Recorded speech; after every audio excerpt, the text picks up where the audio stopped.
The cursed village in the forest. The dense, untouched wilderness stretched as far as the eye could see, concealing secrets long forgotten. A group of university students, Lena, Mark, Alex, Sarah, and Daniel, decided to embark on an adventurous hiking trip before their final exams. They had carefully planned their route, choosing a trail that led deep into the heart of an ancient forest, unaware that their journey would take a terrifying turn. As the sun dipped below the canopy, painting the sky with hues of crimson and gold, the group stumbled upon a peculiar village. It was nestled in a clearing, surrounded by towering trees, with wooden huts that looked ancient yet well-maintained. Oddly, the village was not marked on any map. There were no signs of modern technology, no wires, no vehicles, just flickering lanterns casting eerie shadows along the dirt paths. The villagers welcomed them with silent nods and blank expressions. Dressed in traditional garments of an unfamiliar design, they moved with an unnatural grace, their eyes reflecting the dying sunlight in an unsettling way. The students, exhausted from the day's hike, decided to accept the villagers' hospitality and stay for the night. While gathered around a dimly lit fire in the central square, an elderly villager spoke in a whispery tone. Through broken speech, he recounted an ancient tale, the legend of the Forgotten Ones. Centuries ago, a settlement had existed deep in the forest, isolated from the rest of civilization. The villagers practiced forbidden rituals, seeking eternal life by merging their souls with the forest itself. It was said that those who drank from the sacred well at the heart of the village would never age, but would also never truly be human again. The story sent shivers down the students' spines, but they dismissed it as mere folklore. They laughed nervously, thinking it was just a ploy to entertain or frighten travelers. But as the night deepened, the reality of their situation began to unravel. In the dead of night, Sarah awoke to a strange rustling outside their hut. Peering through the wooden slats, she noticed villagers gathered near the sacred well. Their bodies twitched unnaturally as they chanted in a guttural, unrecognizable language. She nudged Mark awake, whispering frantically. As he gradually joined her at the window, his breath hitched in his throat. The villagers' faces had changed. Their skin had taken on a tree bark texture, their fingers elongated like twisted roots. Their eyes now hollow, glowing orbs were fixed on the hut where the students rested. A loud creak came from the entrance. Someone or something was trying to get inside. The sun had long set, and the dense canopy of the forest swallowed any remaining light. The village, once seemingly warm and inviting, now exuded an eerie silence. The flickering torches cast long, unnatural shadows that twisted like living things. Jack, Emily, Marcus, and Sarah sat huddled in the small hut they had been offered for the night, their breaths shallow and tense. Then the whispers began, faint at first, like the rustling of leaves in the wind, but soon they grew into chilling murmurs that seemed to come from just outside their hut. Emily clutched Marcus's arm. "Did you hear that?" she whispered. Jack peeked through the wooden slats of the window. The villagers, who had been so hospitable earlier, now stood motionless in the dim torchlight, their faces eerily blank. Their eyes gleamed unnaturally in the dark, reflecting the flames like those of nocturnal predators. The strange, rhythmic chanting began low and guttural, vibrating through the very air. "They know," Marcus muttered, his voice barely above a whisper. "They know we're not supposed to be here." Then came the first scream, long, shrill, and filled with utter terror. It wasn't from one of them. From the distance, beyond the trees, another figure appeared, one of the villagers, but different. Its limbs were elongated, its skin a pale shade of gray.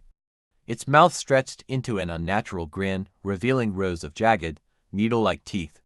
The creature moved with inhuman fluidity, stepping into the village center with a slow, deliberate grace. "We have to go now," Sarah hissed, already gripping her backpack. Jack didn't hesitate. He reached for the lantern, but Marcus stopped him. "No light. We move in the dark." The group crept toward the back of the hut, where the wooden wall had gaps just wide enough to squeeze through. One by one, they slipped into the shadows, hearts pounding in unison. As soon as they reached the edge of the village, the chanting stopped. Silence. Then, a guttural shriek tore through the night, and suddenly, the villagers and their monstrous counterparts lunged toward them, their bodies moving in unnatural, jerky spasms. The group sprinted into the forest, dodging between the trees, the sounds of pursuit growing ever closer. Branches whipped their faces, roots threatened to trip them, but adrenaline pushed them forward. Behind them, the guttural growls and screeches echoed.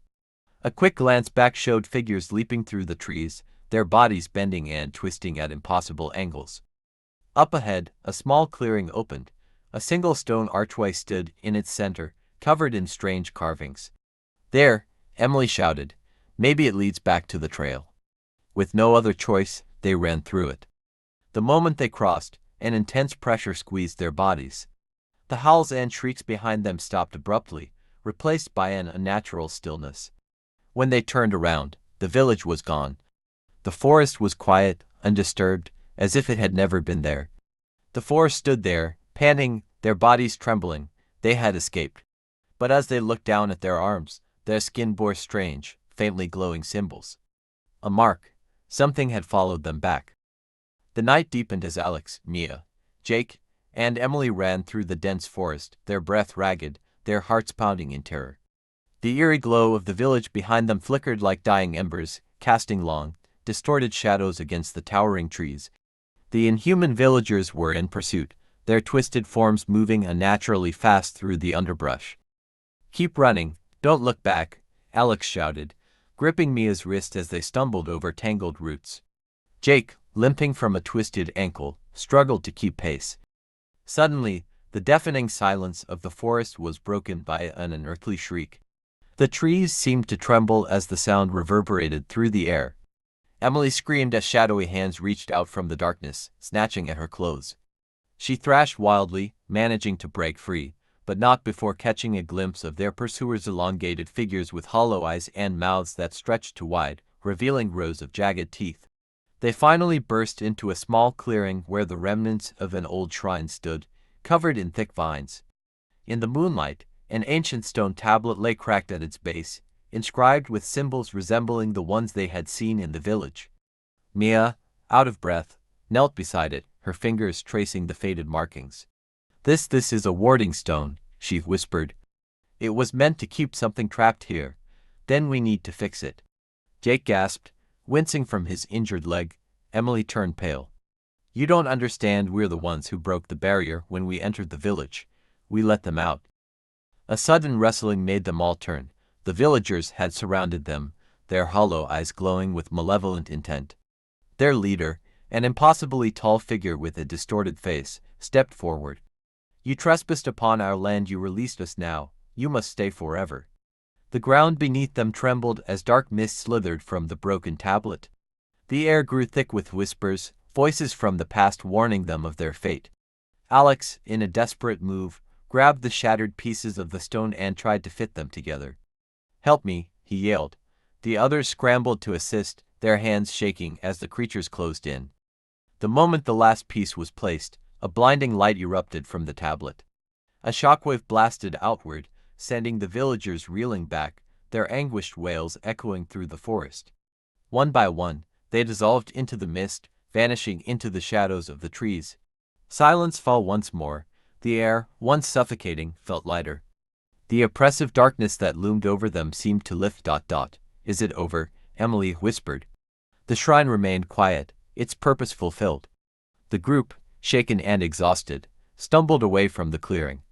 As dawn broke, they finally reached the main road where their car was parked, and touched, as if no time had passed. But as Alex reached for the car door, he froze. His shadow elongated and shifting moved unnaturally against the morning light. Some things, once released, never truly returned to where they belong.